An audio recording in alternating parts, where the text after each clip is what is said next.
Ako lagi kong sinasabi, always follow the numbers. Yep. People can lie, but numbers won't. Nako-compute naman lahat eh. Pati naman future natin, dali computein. Kung araw-araw kang negative sa kita mo, magiging mahirap ka in the future. Correct. Kung araw-araw naman na malaking nasisibong pera at napapalaki mo pa ulit yung pera mo, sigurado yayaman ka in the future. Oo, ayun yung malaking difference eh. Being a Chinese and being a Filipino. Mga Pilipino lagi nagbe-base sa emotion eh. Totoo yan. Karamihan tao, they are making decision based on emotion. Kawawa si ganito, Right. ano na lang sasabihin na ganito, Right. baka maging pangit ako sa ano nila. Ganun sila magdesisyon eh. And they are always concerned about doon sa magiging tingin sa kanila ng Reaction ibang ng tao. ibang tao. How can a Filipino family be like a Chinese family? Dalawa lang yan eh. Ang pagkakaiba ng Filipino, pag may nakikitang mayaman, pautang, pahinging pera. Exactly. Okay. Ang dapat nyo, you should learn to ask the right question. Alright. Ang right question is what you do and how you do it. Correct. Yun lang naman kasimple. Di tinanong ko, top earner, anong ginagawa mo? 3 presentation per day. Ako napakasimple ng mathematics ko. 3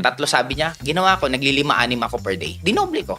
And true enough, dumating sa time na mas malaki pa ang kinita ko sa kanya. Kumbaga, ang isang Chinese, pag sinabihan mo ng sikreto, tinatrabaho. Ginagawa. Ginagawa. Ang isang typical na tao, sinabihan mo ng sikreto, nagdududa. Ang iba nga eh, pagpasok lang dito, labas dito, Oo. hindi naman gagawin. Mm-mm. Hindi naman susundin. Mm-mm. Maraming ganun. Ibig sabihin, best success principle ni Joseph Lim is marunong siya magtanong. I really don't care kung mas malaki kinikita ko sa'yo or mas successful ako sa'yo. Mm-mm. Pag meron akong gustong malaman sa'yo, aalamin ko yun. Okay, Magtatanong ako, Yeah. magpapaturo ako, iintindihin ko lahat ng iba't ibang pwede kong matanong sa'yo. Gagawin ko lahat ng yun. How can a typical Filipino be like a Chinese? Taasan ng standard. Okay, so number 1, ask question. Second, taasan ng standard. Kasi ang Okay. goal kasi ng Filipino, kaya sila nagiging mahirap, magtrabaho. Yep. And wala naman yung mayaman sa nagtatrabaho. Kaya nga Exactly. minsan na-o-offend pa yung iba pag sa mga Oo posting. nga. Even sa TikTok, may mga na-o-offend na minsan na nagbabash. Sabi ko, hindi nila ma-realize na sila na nga yung tinutulungan. Exactly. Na yung mga tinuturo nga natin ganito, Exactly. binabayaran natin to at gaano karaming libro binasa natin, Yes. gaano kalaking pera ginastos natin sa mga seminar at ngayon binibigay natin ng libre na lang sa ganitong platform. Tapos mababash ka pa. Exactly. Nagkataon lang sa atin, since we love what we do, we still doing what we do because we love kung anong ginagawa natin. Okay, taasan ng standard.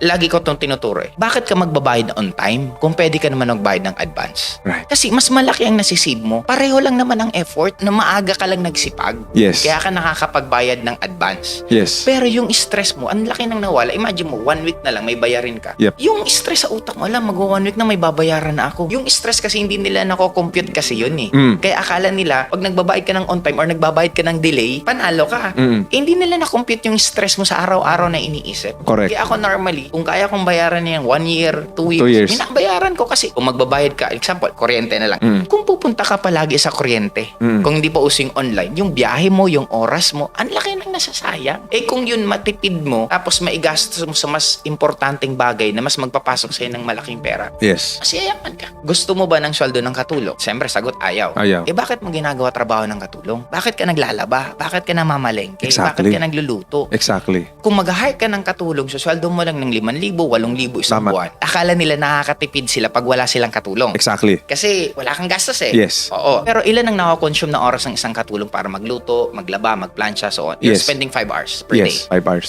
Eh kung yung 5 hours na yun, maghanap ka ng ibang pagkakitaan Maghanap ka ng opportunity. na mas malaki ang pwede mong kitain kaysa Exactly. sa sweldo sa katulong. Yep. Di mas yayaman ka pa, may katulong ka pa, relax pa buhay mo. Pag trip mo, wala naman masama. Oo. Every Sunday, kung trip mo magluto, okay pa rin. Pero wag to the point na yung mga ibang opportunity, hindi mo tuloy nagagrab kasi nga, busy-busy ka lalaba, busy-busy ka kaluluto, kalilinis. Mas malaki po ang nawawala sa inyo kung alam nyo lang. It's more about being efficient and maximizing your time. Kasi time is something that money cannot buy. Actually, dati hindi ko rin siya maintindihan bakit mag-aeroplano ka. Kasi dati nag-ordinary bus ako from Bicol to Manila eh. 150 pesos lang yun. Bus. Ordinary. Sabi ko, ba't ako mag-aeroplano? Eh, pareho din naman yung itsura pagdating dito eh. Maligo ka lang, hindi na-identify kung Exactly. sino yung nag-aeroplano, sino hindi. Ang mahal-mahal. Yung pala, yung mga nag-aeroplano, oras na kasi ang Oras. importante. Tama. Kaya Diba? yun ang isang naging edge ko sa industry siguro ng networking. I make a decision based on numbers, not based on ego, or not based on bakit may gagawin, ikaw yung ganito, ikaw yung ganito. Right. Wala akong ganun eh. Ang goal ko, yumaman. Ang Oo. goal ko, maging successful. Ang success para siyang hike.